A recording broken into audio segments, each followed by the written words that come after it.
एक छोटे से गांव के किनारे पर एक पुरानी हवेली थी जिसे लोग भूत बंगला कहते थे। सदियों से यह हवेली खाली पड़ी थी और गांव के लोग मानते थे कि वहाँ कुछ अशुभ है। एक दिन रवि और उसके दोस्त अमित और सुरेश ने हिम्मत दिखाने के लिए उस हवेली में रात बिताने का फैसला किया।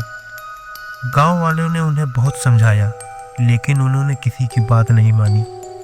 रात के तकरीबन 12 बजे तीनों दोस्त टार्च लेकर हवेली के अंदर गए। हवेली के अंदर का नज़ारा बेहद डरावना था।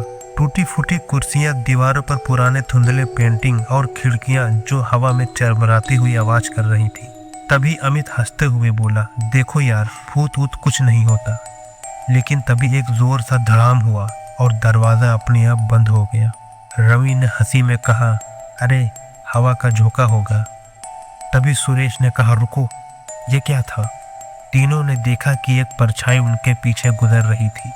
अमित ने घबराते हुए कहा, चलो वापस चलते हैं। लेकिन तभी सुरेश को ऐसा लगा जैसे किसी ने उसका हाथ पकड़ लिया हो। रवि ने दरवाजे के पीछे कदमों की आहट सुनी और अमित को दीवारों पर टंगी पेंटिंग की आंखें हिलती हुई दिखाई दी। अब तीनों के चेहरे पर डर साफ दिखने लगा। वे भागने की कोशिश करने लगे लेकिन हवेली का दरवाज़ा ताले से बंद हो चुका था। तीनों ने टॉर्च की रोशनी उस ओर की तो देखा कि एक सफ़ेद साया धीरे धीरे उनकी तरफ बढ़ रहा था।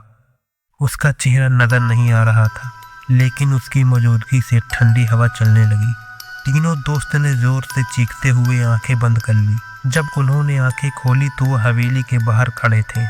गांव वालों का मानना था कि उस हवेली में एक आत्मा है जो वहां आने वालों को डराकर भगा देती है ताकि उसकी शांति भंग न हो।